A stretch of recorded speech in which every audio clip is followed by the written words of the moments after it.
the show focused on delivering beneficial information on everything to do with products and services that can improve your life. This is Experts on Call on AM 650.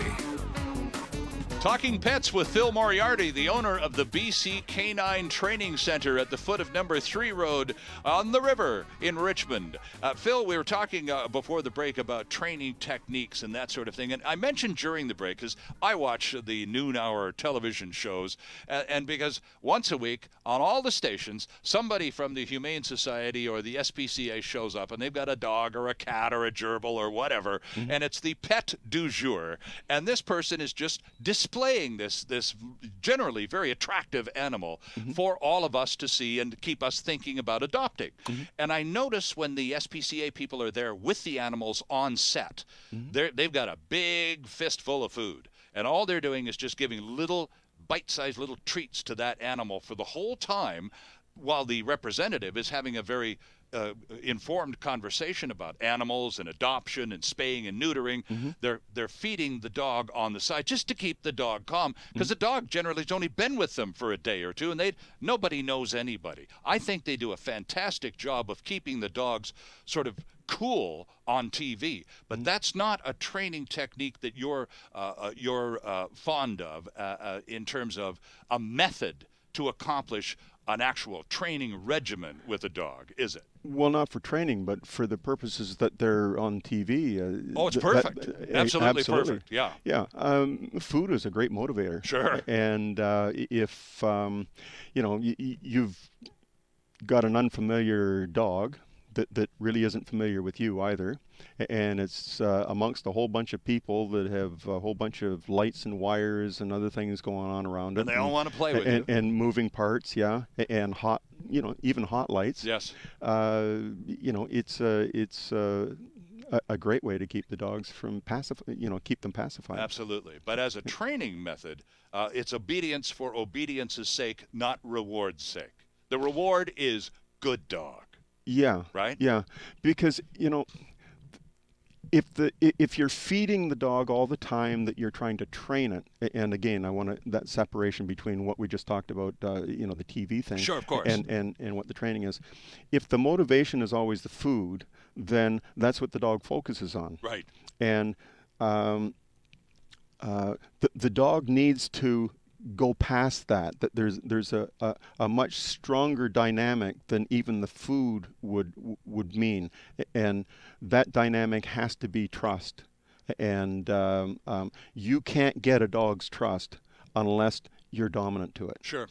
Because if it's a fearful dog and it's afraid of something and it doesn't subordinate itself to you, then whatever's in its mind is going to control its activity and its behavior. So it has to subordinate its fear to your dominance. Right. Because there has to be an adult in the room. And you can walk the dog through that process. It finds that nothing bad happened. Dad didn't let anything bad happen. Sure. I was really afraid of that. I walked over. Oh, that vacuum cleaner doesn't smell all that bad after all. Right. So you can't use food to encourage it over to the vacuum cleaner. Sure. You've got to physically make sure that the vacuum, you either take the dog to the vacuum cleaner or you take the vacuum cleaner to the dog. Either way, the dog is faced with a circumstance that it has to trust you with. The more it trusts you, the more dominant you are with it, the more it will do things just because it looks up to you. And if you watch a trained dog that is in heel walking, half the time it's looking up at you. What else do you want, Dad? Oh, is that right? Instead of, I'm afraid of this, I'm afraid of that, I'm afraid of this, I'm afraid of that, I'm going to run over and do this, I'm going to run over and do that, and it's pulling on the leash and all that sort of thing. It's just as happy looking up to the man that is taking it for, or woman who's taking it for a walk and being its leader. Because it needs leadership. Again, it's either the leader or it's a follower. Okay, only a couple of minutes left, and I want to talk about the leash for our last little bit, because there you were, walking with a well-trained dog at heel. The leash is limp. Everybody's comfortable. Everybody knows the drill. And that's a leash walk on a short leash. The dog is healing. When and how frequently should the dog be allowed to do a dog walk, which is when you click the leash and you let it out and he gets to go sniff fire hydrants or whatever it is they want to do, and it's a more relaxed kind 95% of the walk should be that. Oh, I see. So the heel and the nice close sort of military thing should only be a limited amount. The beginning of the walk, so that you've set the stage, who's the boss here. Okay. And so that it feels that it's under your control. And then once you've got that, you can say, okay, and then let the dog just go and be a dog, Sure. do whatever it does, sniff where it wants to sniff, Right. and take its 20 steps while you take one, and burn off the energy that it can. But if you see trouble coming, if you see the dog's getting nervous about something, you can tell it to heel, bring it right back. Now Shorten that leash right up, and then well, tell it to heel okay. and let it, and if it doesn't, then shorten the leash up. Step by step. Give it a chance to do what you said. Right. See, a lot of people make the mistake, they give it a command and then they pull on the leash. And they pulled on the leash before the dog's even had a chance to process the command. Exactly. Right. So now, is the dog doing it because you told it to, or is it doing it because you're pulling him over? The dog will never know. Right. Because it hasn't had a chance, and all it knows is there's tension on this leash. What did I do wrong? Or there's tension on the leash. What is going to be happening now?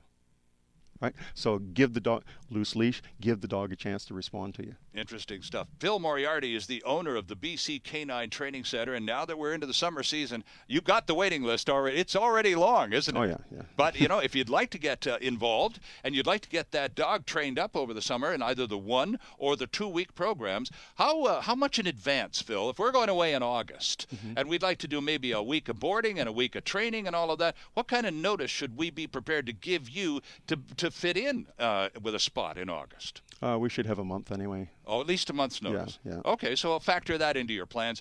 And again, from just the point of view of dog training, to say nothing of boarding. And a lot of times they need all their shots anyway, so that gives them a chance to get the shots. Right. A lot of times they want their dog neutered or spayed before it comes in, so that gives them a chance to heal. Okay. So the BC Canine Training Center website, by the way, is bccanine.com. All the contact information, Phil's email address, manager@bccanine.com, the phone number, the roadmap, it's all right there at bccanine.com. Phil, good to see you again. Fantastic program. Lots of really useful information. Always a pleasure. Had fun. So did I. And are we okay, Dwayne? Can we say goodbye now? We have permission. Dwayne's got the leash. He sure does. See you next time, right here on AM 650.